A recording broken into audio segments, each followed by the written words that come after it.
Have you ever laughed at a slapstick comedy where someone slips on a banana peel? Or maybe you've chuckled at a friend's embarrassing story. Well, what if I told you that every time you laugh at a joke, you might be experiencing a little something called Schadenfreude without even realizing it? The philosopher Friedrich Nietzsche once famously claimed that humor is just Schadenfreude with a clear conscience, and guess what? Modern psychology is starting to prove he was onto something profound. So let's dive into the uncomfortable, fascinating, and sometimes dark world of comedy and explore why laughing at someone else's misfortune feels so good. Is it really cruelty, or is it something more complex? First, let's break down that big German word, Schadenfreude. Schaden means harm or damage, and Freud means joy.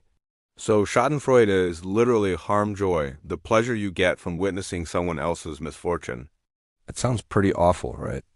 Like something only a supervillain would admit to feeling. But the truth is, it's a common human emotion. Think about it. When a rival sports team loses a big game, their fans are miserable, but you might feel a little thrill.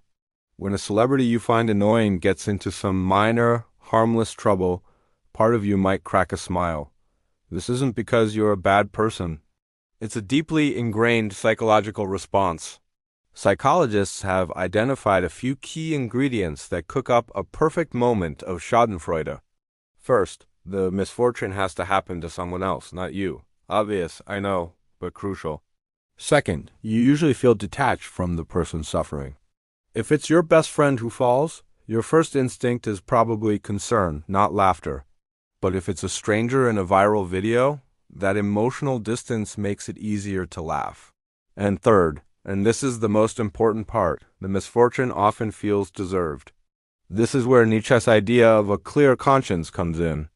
We feel Schadenfreude most intensely when we believe the person had it coming.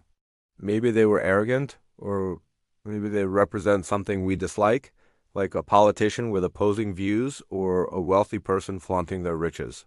When they stumble, it feels like a form of cosmic justice, and our laughter is a release of that tension. So how does this all connect to comedy? Well, comedians are masters of creating situations where we can experience Schadenfreude, guilt-free. They are experts at manufacturing what we perceive as deserved misfortune. Think about the classic sitcom character, the pompous know-it-all boss. The writers spend entire seasons building up his arrogance. He's condescending, he's out of touch, and he thinks he's better than everyone. So, when he finally gets his comeuppance spilling coffee on his clean white shirt right before a big meeting, or making a fool of himself in front of the CEO, we don't just laugh. We roar. We don't feel bad for him because the show has framed his misfortune as a justified outcome of his own personality flaws. The comedian has given us a license to laugh. This isn't a new trick. Look at Charlie Chaplin's Little Tramp. He's a lovable underdog. But the people he often gets the better of are bullies, stuffy aristocrats, and corrupt officials. When the big, intimidating bully slips and falls while chasing Chaplin, we're not laughing at a person in pain. We're laughing at the bully getting what he deserves. The humor comes from the subversion of power. The weak triumphs over the strong, and our laughter is a celebration of that victory. The comedian acts as our proxy, delivering a dose of karma that we can all enjoy from the safety of our seats. Nietzsche took this idea even further. He believed that laughter was a sign of strength and power. For him, the ability to laugh at the world, at its absurdities, and even at suffering was a way of rising above it. He wrote, "Man alone suffers so excruciatingly in the world that he was compelled to invent laughter." In this view, humor isn't just about feeling superior to one person. It's about feeling superior to the general misery of existence. When we laugh, we are momentarily masters of our own suffering.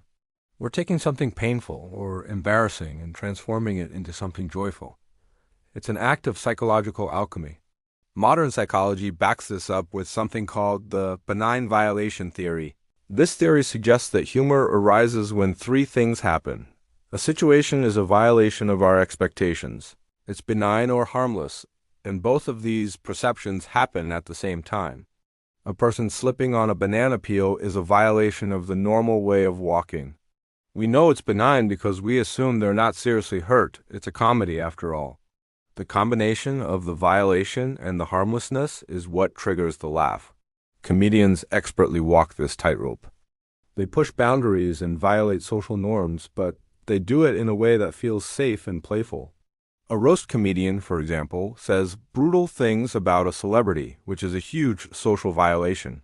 But because it's in a context of friendship and entertainment, and everyone is in on the joke, it becomes benign.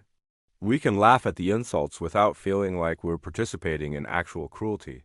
Our conscience is clear. Think about stand-up comedians who use self-deprecating humor. When they make fun of their own failures, insecurities, or embarrassing moments, they are essentially offering themselves up as the target for our Schadenfreude. We laugh when a comedian talks about a terrible date or a professional failure, but we don't feel bad for them. Why? Because they are in control. By laughing at themselves first, they've already declared the situation benign. They've given us permission to laugh with them, even though we're technically laughing at their misfortune. It's a brilliant way to create a connection with the audience, making everyone feel like they're part of an inside joke. But is there a line? Absolutely. Humor that punches down, that targets the vulnerable or marginalized, doesn't usually land well because it lacks the benign element.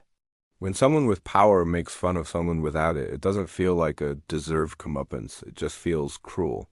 There's no sense of justice, no subversion of power. The violation is there, but it's not benign. It's malicious. This is where Schadenfreude loses its clear conscience and just becomes plain old Schaden. Our empathy kicks in, and instead of laughing, we cringe. This is why context is everything in comedy. The same joke can be hilarious in one situation and deeply offensive in another. The comedian's job is to navigate that context and ensure the audience feels safe to laugh. So the next time you find yourself laughing at a joke, take a moment to think about what's really happening. Who is the target? Why is their misfortune funny? Is it because they're arrogant, foolish, or just in the wrong place at the wrong time? Are you laughing because a comedian has cleverly framed the situation to give you a guilt-free dose of Schadenfreude? Nietzsche's observation wasn't a cynical condemnation of humanity. It was a deep insight into our psychology. He understood that laughter is a powerful tool we use to process the world's injustices, absurdities, and our own anxieties. It's a way of turning pain into pleasure, suffering into joy, and chaos into order, even if just for a moment. Humor isn't just about being silly. It's a sophisticated defense mechanism, a release valve for social tension, and yes, sometimes it's just the simple, satisfying joy of seeing someone else slip on a banana peel. And thanks to the brilliant framing of comedians, we can enjoy it with a perfectly clear conscience. Thanks for watching. If you found this dive into the dark side of laughter interesting, hit that like button and subscribe for more explorations into the weird and wonderful parts of the human mind. See you next time.